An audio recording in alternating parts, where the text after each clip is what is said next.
Hai, saya Hezri Samsuri daripada Berita Harian Auto.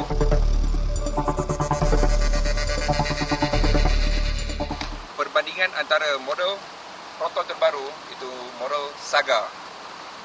Saga ini ialah sambungan daripada legenda Saga yang lama, dan ia ialah antara kereta yang paling mampu dimiliki oleh kebanyakan rakyat Malaysia.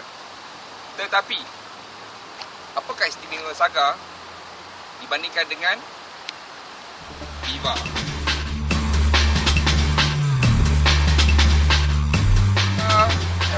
Mempunyai enjin 1.3 Campro.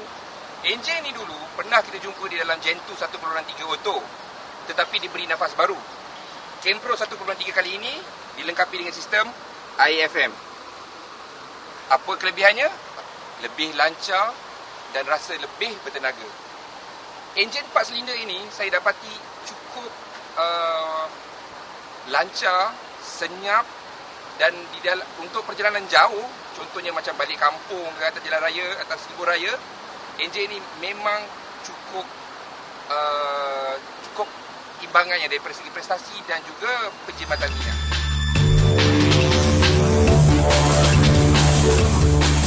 Harga yang sama, anda boleh dapat Viva 1.0 EZI Premium. Enjin yang diletakkan ialah enjin Twin Cam 1.0. Enjin ini sebenarnya kita jumpa di dalam Kenari dan juga Kelisa. Enjin 3 silinder ini memberikan kuasa sebanyak lebih kurang 60 kuasa kuda. Berbanding dengan Saga, Saga memberikan lebih kurang 94 kuasa kuda. Tetapi, enjin Viva terbukti dan juga cukup jimat minyak. Sayangnya, enjin 3 silinder ini sedikit bising dan bergegar. Di dalam bandar mungkin tiada masalah.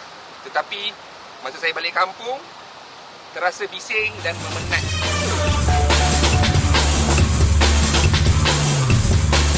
Juga sesuatu yang baru dengan Saga baru ini. Kemasannya lebih kemas berbanding dengan Proton-Proton yang dahulu. Lihat kulit pintu yang menarik dan juga ada beberapa kelebihan baru. Contohnya steering yang boleh dilaras ketinggiannya. Untuk mereka yang suka mendengar lagu, muzik, radio yang digunakan adalah jenis Clarion dengan pemain CD tunggal. Bunyinya seperti biasa untuk kereta Proton, cukup mantap. Transmisi yang digunakan untuk model ini ialah 4 kelajuan automatik.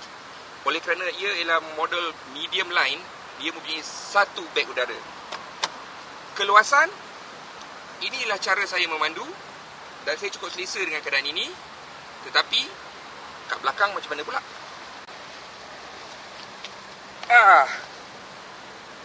Cukup luas untuk kaki dan juga kepala. Ia boleh memuatkan 2 orang dewasa dengan selesa.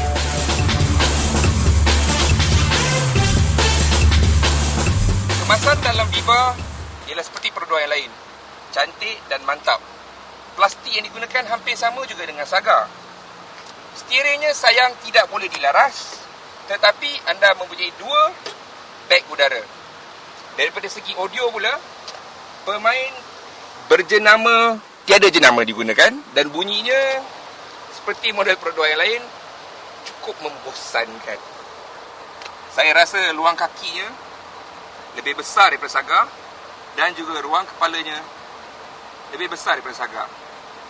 Kemasan pintu pada saya ala kadar, tetapi istimewanya pintu ini boleh dibuka dengan sudut 90 darjah. Maknanya kita boleh bawa masuk lebih banyak barang dalam.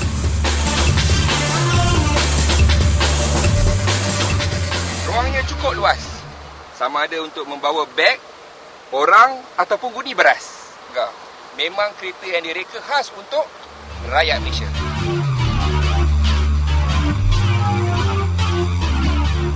Viva ialah model hatchback. Jadi memang kita kena terima ruang tempat barangnya tidak begitu besar. Walau bagaimanapun saya rasa memadailah untuk letak beg dan juga kalau kita pergi ke pasar. Tapi jika ada anak 2 orang, isteri seorang nak bawa beg, mungkin sedikit sempit.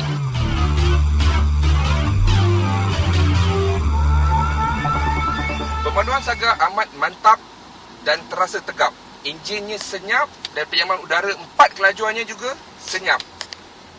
Saya pasti untuk mereka yang hanya ada satu kereta saja, Saga ini memang menarik kerana ia boleh digunakan di dalam bandar dan juga untuk berjalan jauh.